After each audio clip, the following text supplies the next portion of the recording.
talk a little bit about river otters today. The first one was the beaver.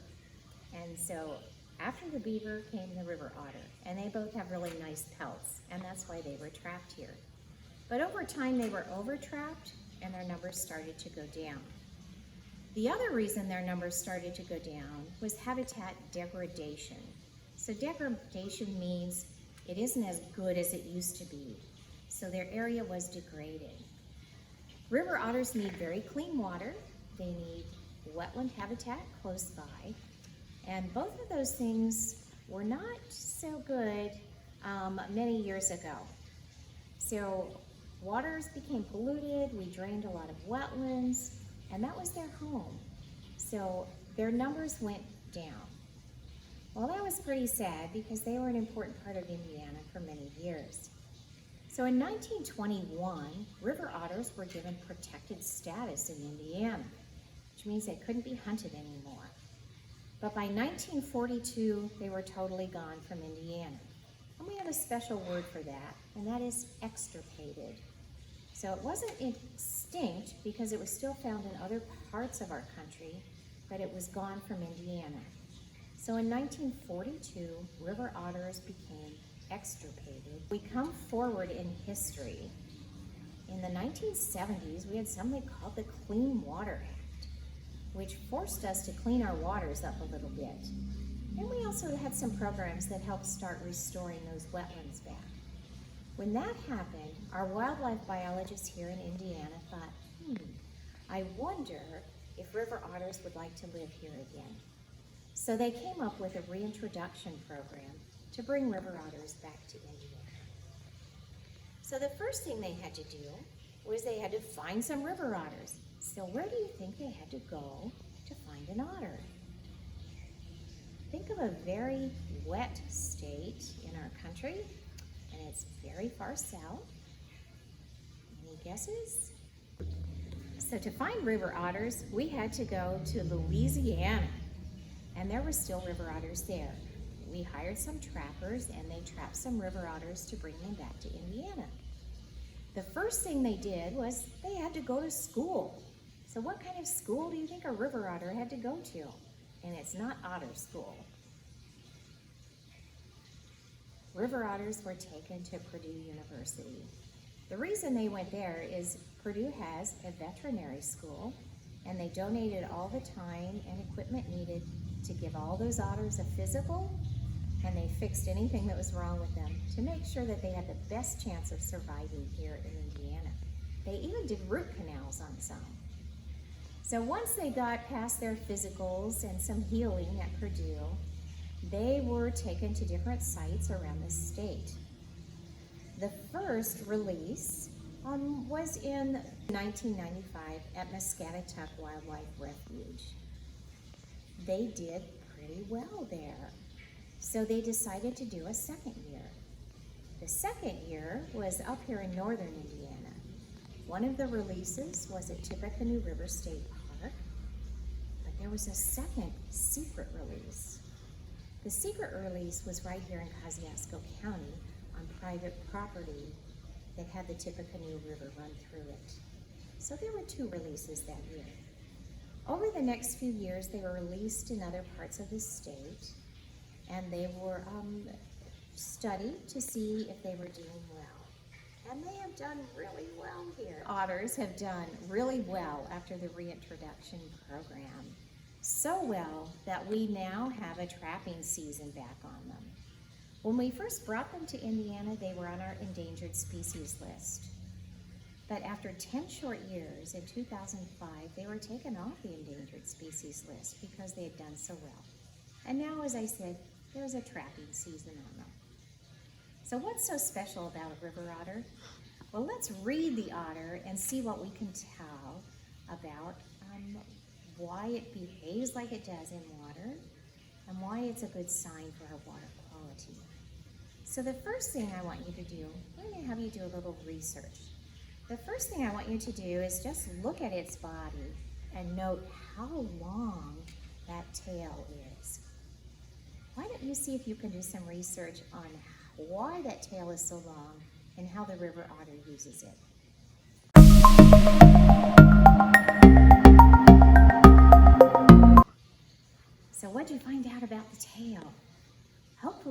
found out that the river otter uses it for a couple of things. It's really long and it's also powerful, and it helps push that river otter through and makes it a better swimmer.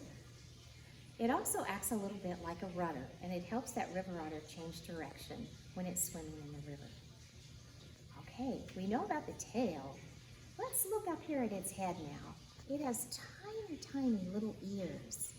If you were a river otter that spent most of your time in the water, why do you think a tiny little ear would be helpful? Go see if you can find the answer to that.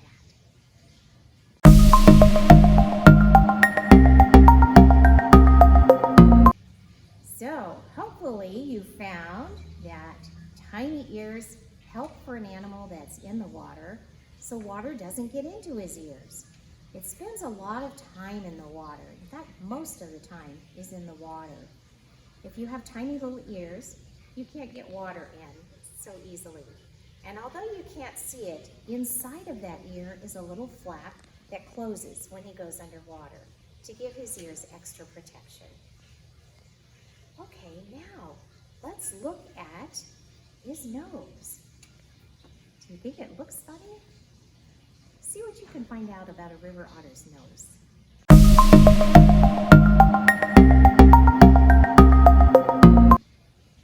So river otter's nose is very wide and flat.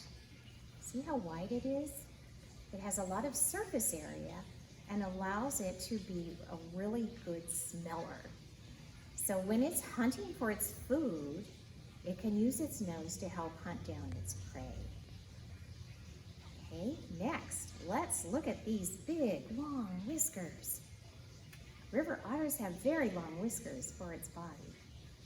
Why do you think whiskers would be helpful for an animal that lives in the water and does most of its hunting there? See if you can find that answer.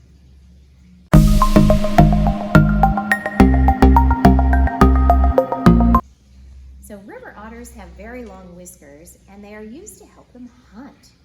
When they dive deeply in the water, sometimes it's hard to see, so the whiskers are very sensitive to movement. So if they feel a fish, and their whiskers can tell that on one side, they know what direction to turn to catch that fish to eat. So whiskers are something that helps that river otter hunt better. Next, I want you to look at the river otter's eyes. Okay?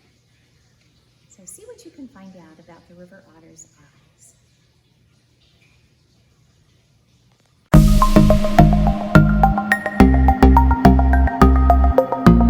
A river otter's eyes are placed on the front of his head.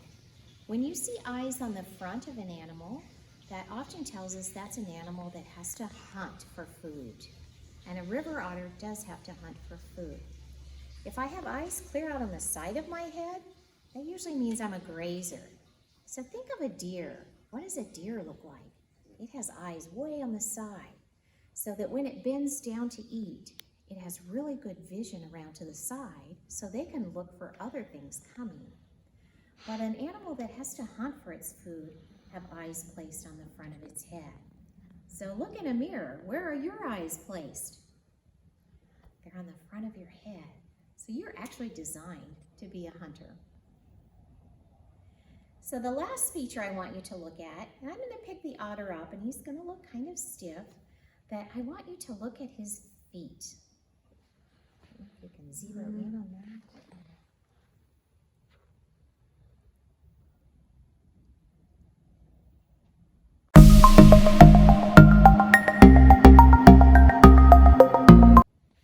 Okay, a river otter's feet are webbed, kind of like a duck. So that's unique for a mammal to have webbed feet. Why do you think he has webbed feet? Well, he spends a lot of time in the water, and it really helps him be a good swimmer. So a river otter has many features that help it live in a water habitat. Because they need the water to be clean and have plenty of food available, it's an indicator of water quality. When an otter is in a body of water, we can make some assumptions that that water is pretty good. So a river otter tells us a lot about water. And we do have some spread all over Indiana, and they're doing well now. So I want to talk about a little detail on the otter itself and just a little more information. And then you can do some other research too to find out other things about river otters that maybe you didn't know. Because it has all those features that help it live in an aquatic habitat, including an extra eyelid that helps it see underwater, so it kind of has built-in goggles. The river otter does need clean water and that wetland habitat. They don't build their own homes. They look for natural cavities. So maybe it's just under a tangle of roots at the edge of a river, or maybe they've taken over a muskrat lodge. So they don't build their own homes, but they look for places that are already there. They need that wetland cover, though, to help protect them too. So they look for those kinds of areas that have good, high-quality wetlands. River otters are part of the weasel family, and this long body kind of gives us a hint that it fits well into that family. Otter has a small family group for a short time. So once the mother has her babies, and her babies are called pups, she raises them on her own, and they'll stay together for several months until the babies are old enough to live on their own. What do you think a river otter eats? Can you do a little research on that? Let's see what you can find out.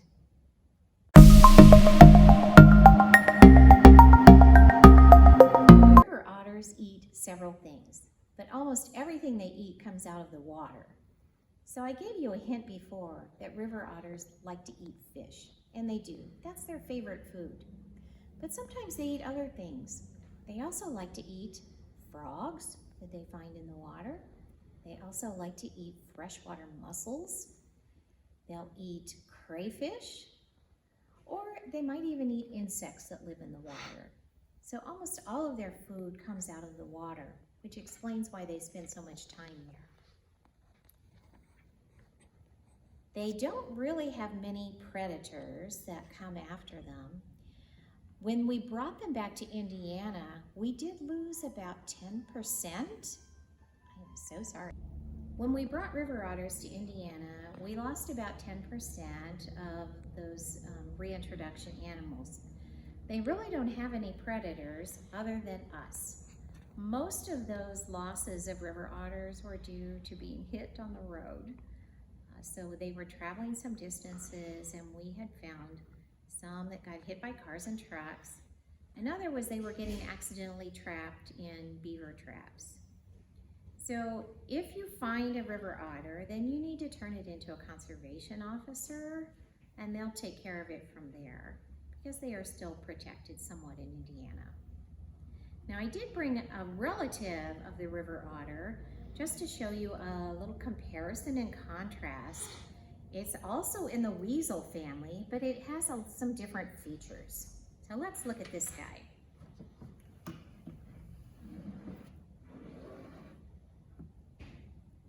Does anyone think they know what that is?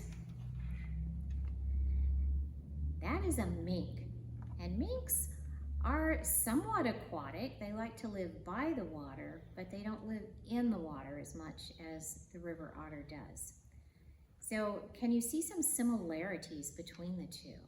They both have those long bodies that help put them in the weasel family. They both like water. One lives mainly in the water, one does not.